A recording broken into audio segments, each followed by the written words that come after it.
Let me tell you guys about BellyUpSports. BellyUpSports is the internet sports bar. Go ahead and check out their website, www.bellyupsports.com, to read some great articles from great writers all across the country, from hockey, baseball, golf, soccer, you name it. BellyUpSports is the premier, not your average website. We'll go right into it for the Liga MX Final. So we're going to have the 5th place Monterrey and technically 8th place, but I know you guys got the 7th seed because of the play-in. But I've been saying the 8th place, Club America. But I've said this, and I said, like, I don't have like a club. I have a soft spot for Toluca, but that's because of Cardozo and Vicente Sanchez and Hernan Cristante and Paulo da Silva. So that's like all back in the day, kind of why I Yeah, like that. dude, that was an amazing team, by the way. Yeah, Amazing and team. so I have a soft spot for that. But aside from that, this team has been just choke artists every single year. Like I had no faith that Toluca was going to come out of that matchup with America. But like I've said this plenty of times, and maybe I'm just being crazy. But something about Club America and the Liga MX playoffs, regardless of where they are in the standings, they're just built for the playoffs and they're built for these moments. Am I that far fetched from saying that, or is that pretty spot on? As far as from a standpoint, yes, but if you take a look deeper into it, like for example, some of the plays, like I get it. Okay, bad refereeing, it happens everywhere, right?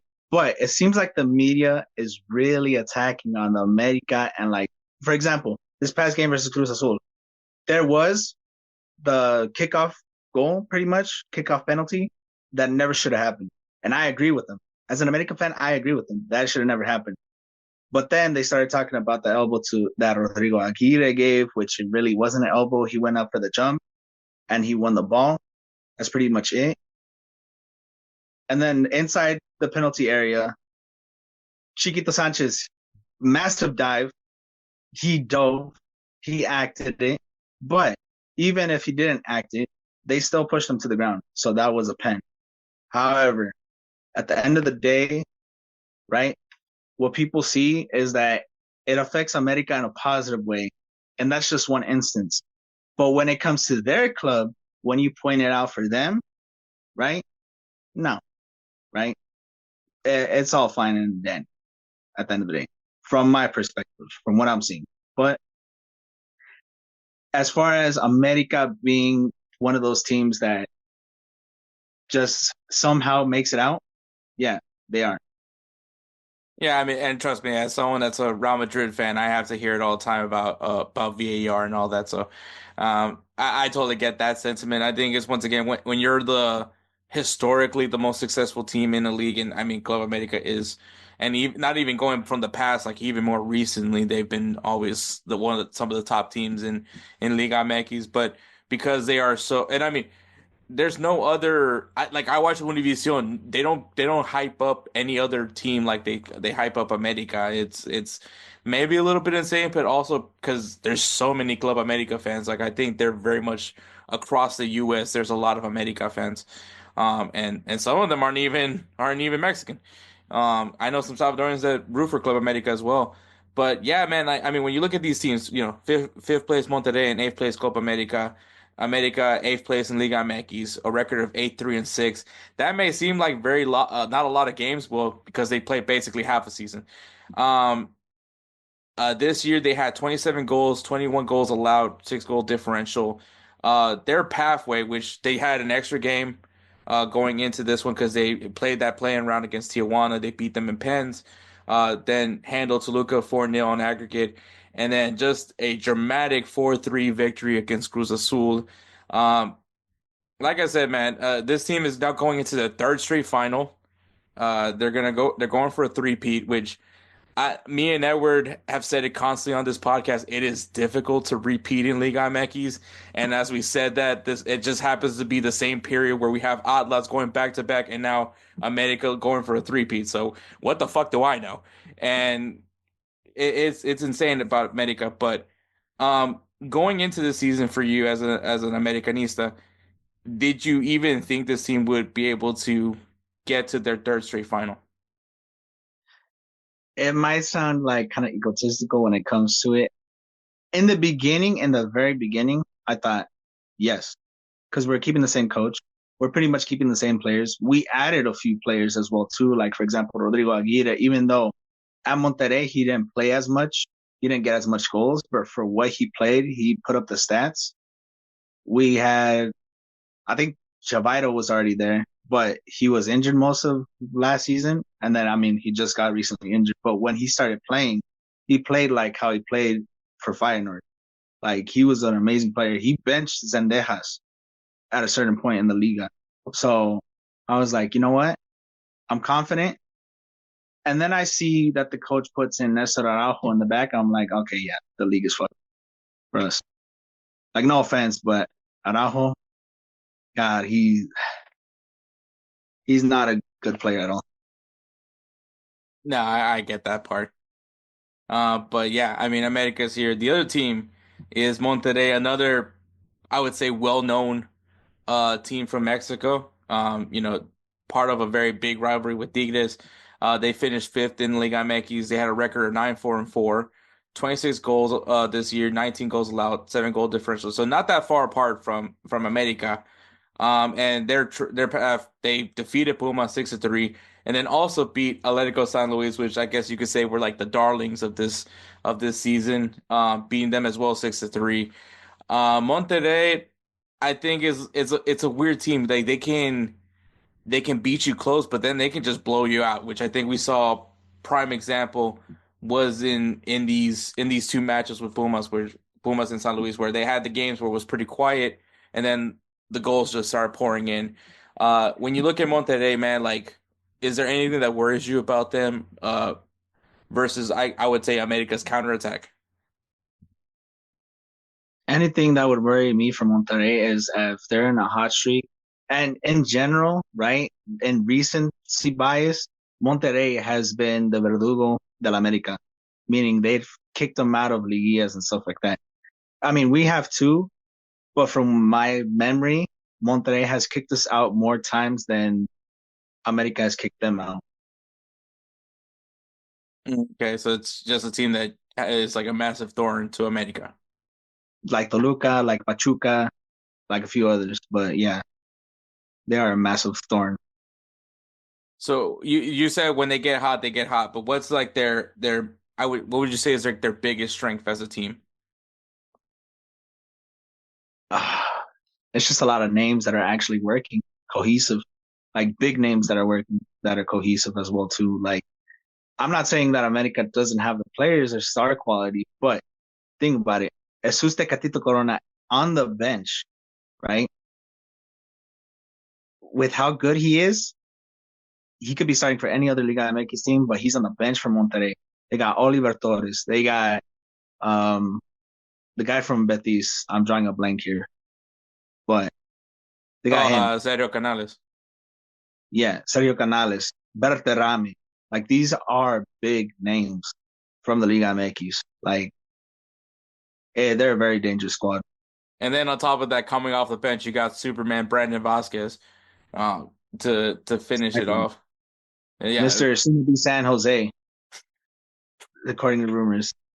God, that is gonna be crazy if he goes to San Jose. Because I mean, they have Jeremy Ebobisse, and that kid went from being like future prospecting star at San Jose to um yeah, let's just not talk about him anymore. So it's been crazy about that. But yeah, kind of going back into this though.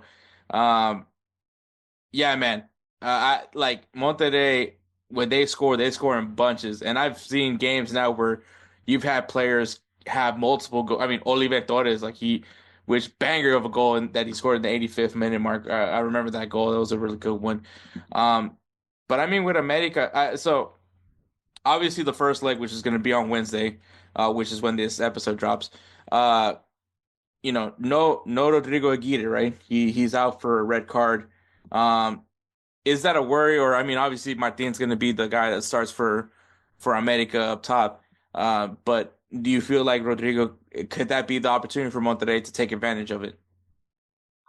It certainly can, but as well, like you said, we have Henry Martin, which I mean, a lot of Mexicans like to hate on Henry Martin, but here's the thing: he's been the top goal scorer for the Liga MX for how long?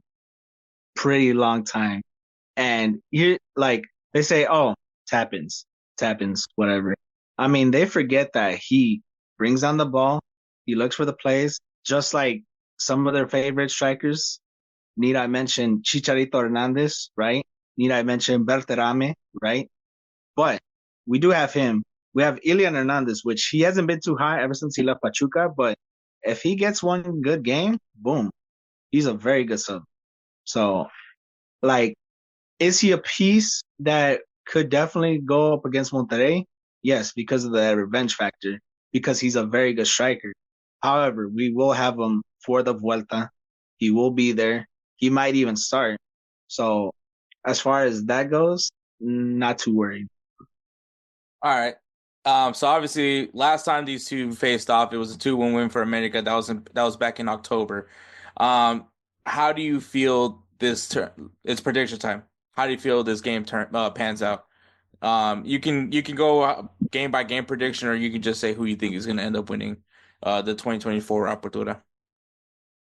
I have to go with my team, right? America. But again, Monterrey, I'm definitely not counting them out. It's definitely not going to be easy.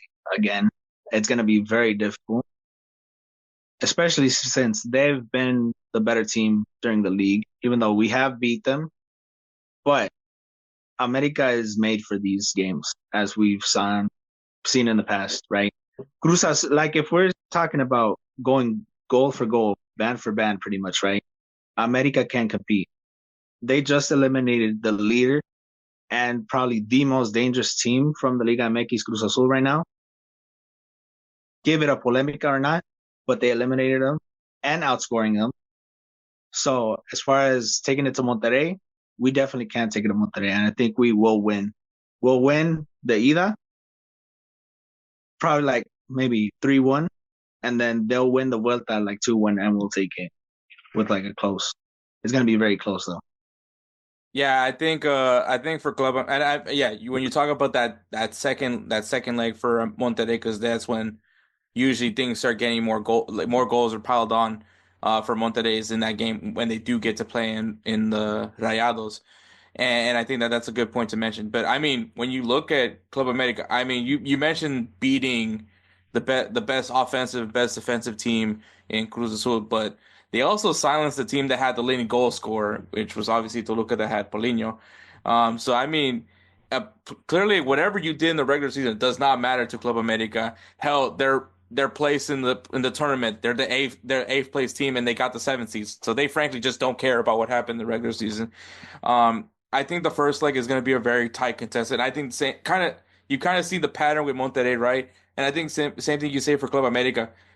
The first leg isn't necessarily always like a blowout. I mean, besides a 2-0 victory versus Toluca, but still in some sense, that second leg, Toluca wasn't necessarily out of it. It wasn't until, America scored 2 goals and then put them out of reach. But I think it it since there's a trend right now going for both these teams, which the first leg is pretty not trying to give away too much. And I think if you're America, you do have Rodrigo in that second leg, and I think that that's going to be kind of that ace in the hole, if you will, for them. But I think it's gonna the same pattern's gonna happen again. Like the first leg, maybe it's a 2-1, 1-1, very close matchup, which that's what I hope for because I hate when the second leg is the game's already been blown out and there's no way in hell that the second leg at that point the second leg doesn't even matter. But I think America is just built for this again, and it'll be insane. I don't think I've ever seen a three-peat happen in Liga MX, but if there's a team that's going to do it, of course, it's going to be the historical team in Club America, which I don't have a reason to hate Club America because obviously I don't have a club, but it is the name you see everywhere, right?